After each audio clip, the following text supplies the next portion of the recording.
Assalamualaikum warahmatullahi wabarakatuh. Perkenalkan, nama saya Eka Pramana Putra dari Universitas Nasional jurusan Sistem Informasi.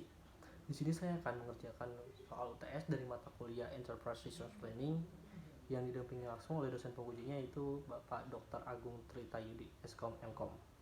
Langsung saja kita masuk ke soal yang pertama. Soal yang pertama itu adalah jelaskan manfaat dan kekurangan dari ERP. Manfaat dan kelebihan dari software ERP ini adalah: yang pertama, mengurangi biaya operasional ataupun manajemen. Biasanya sumber dana paling besar yang dihabiskan oleh perusahaan berasal dari operasional dan manajemen. Keduanya bisa dikelola secara ringkas apabila menggunakan sistem ERP. Hal ini secara tidak langsung tentu akan mengurangi biaya yang perlu dikeluarkan oleh pihak perusahaan. Lalu yang kedua adalah bisnis dan data bisa terintegrasi. Di era milenial seperti sekarang ini, data menjadi fakta yang penting yang harus dikantongi setiap perusahaan. Kelebihan ERP adalah menjaring setiap data yang dibutuhkan oleh perusahaan sehingga dalam pengambilan keputusan bisa lebih akurat. Selain itu, perubahan juga terjadi secara real time sehingga lebih mudah untuk dipantau. Lalu yang ketiga adalah meningkatkan kolaborasi. Kolaborasi menjadi kebutuhan penting yang sekarang ini wajib dikuasai oleh setiap perusahaan. Pasalnya, tanpa melakukan kolaborasi, tidak akan muncul ide-ide cemerlang yang mengandung pembaruan, kelebihan, dan kekurangan ERP. Sistem akan membantu dan mengintegrasi setiap divisi agar bisa berkolaborasi dengan sebaik mungkin.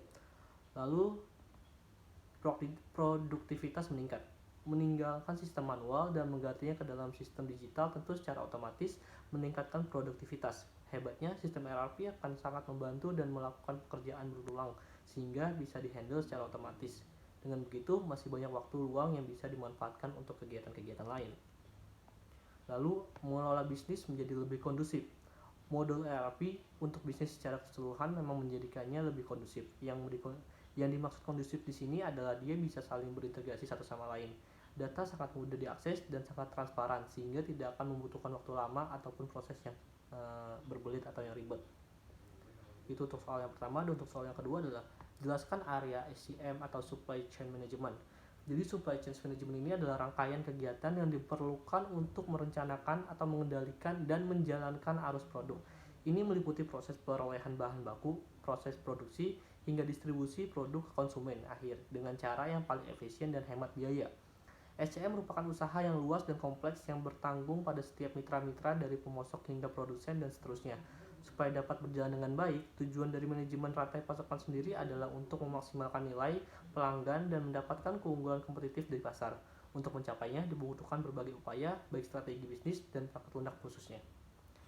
Dan untuk soal yang ketiga, berikan contoh real dan berbeda dari MRP, Material Recruitment Planning. Jadi salah satu contohnya deh, CV ABC adalah perusahaan yang bergerak di bidang jasa percetakan dan advertising. Berdiri sejak tahun 2007, CV ABC merupakan perusahaan yang pertama kali memberikan layanan cetak digital dengan teknologi terkini, sekaligus yang pertama kali berdiri di Cilacap.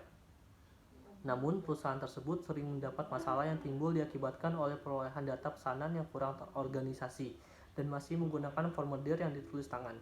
Ini mengakibatkan kurang efisiennya pekerjaan yang dilakukan oleh banyak orang dengan mengandalkan form order. Kejadian ini sering terjadi dan berdampak pada konsumen yang komplain akibat pesanan cetak digital yang dicetak tidak sesuai serta terlalu lama dikerjakan. Selain itu, terkadang proses produksi terganggu akibat kurangnya bahan baku atau kelebihan bahan baku, dan itu menyebabkan meningkatkan biaya produksi dan penurunan keuntungan perusahaan. Kemudian, transaksi yang dilakukan di dalam perusahaan tersebut juga kurang optimal dikarenakan belum terkomputerisasi. Untuk memecahkan masalah tersebut, dibuatlah sistem informasi berbasis client server yang hadir sebagai solusi yang paling efektif. Dengan dibangunnya sistem informasi ini bertujuan untuk mempermudah dan menghindari kesalahan-kesalahan dalam pencatatan transaksi, mempermudah pendistribusian data ke bagian yang terkait, serta mengetahui berapa banyak kebutuhan bahan baku yang harus disiapkan atau dipesan sehingga proses produksi bisa berjalan lancar dan memenuhi laju permintaan pelanggan. Untuk soal nomor yang keempat, sebutkan beberapa software ERP, berikan ulasan kelebihan dan kekurangannya. Yang pertama ada Odoo ERP. Odoo merupakan perangkat lunak open source yang digunakan untuk mengelola bisnis perusahaan secara menyeluruh. Produk ERP ini dikembangkan oleh perusahaan asal Amerika Serikat atau USA, yaitu Odoo. Penggunaan Odoo saat ini mencapai 2 juta dengan customer sebanyak 100.000. Di antara jenis-jenis ERP yang lain, Odoo termasuk salah satu jenis yang memiliki pengguna banyak. Hal itu tidak terlepas dari inovasi yang diberikan seperti konektivitas, perangkat MPR terpadu untuk PLM dan pemeliharaan berkala. Lalu yang kedua ada SAP Business One.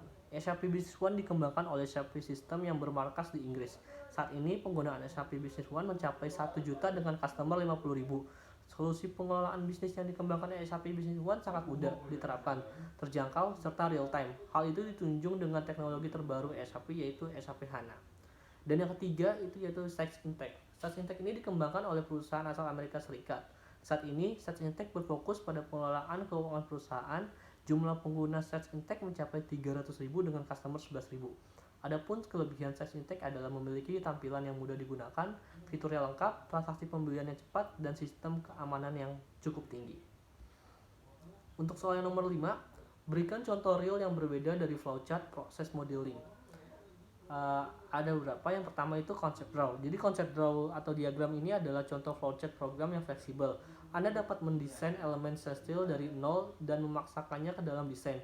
Dalam hal kelengkapannya, alat dan fitur pun concept draw sangat boleh dipuji. Aplikasi ini menyediakan software platform yang mampu membuat diagram mid mapping dan manajemen proyek. Kekurangan utama dari concept draw ini adalah harganya yang cukup mahal. Lalu ada Edrawmax. Edrawmax adalah aplikasi cross-platform dengan jumlah diagram yang masif. Edraw dapat dioperasikan di Windows, Mac, dan Linux.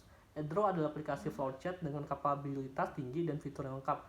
Terdapat 280 jenis diagram yang berbeda untuk Anda manfaatkan. Penggunaan software flowchart yang sederhana dan spesifik sebaiknya tidak menggunakan Edraw karena pertimbangan harga dan efektivitas fitur. Mungkin sekian informasi yang dapat saya sampaikan untuk menjawab soal-soal UTS. Kurang lebihnya mohon maaf. Terima kasih. Wassalamualaikum warahmatullahi wabarakatuh.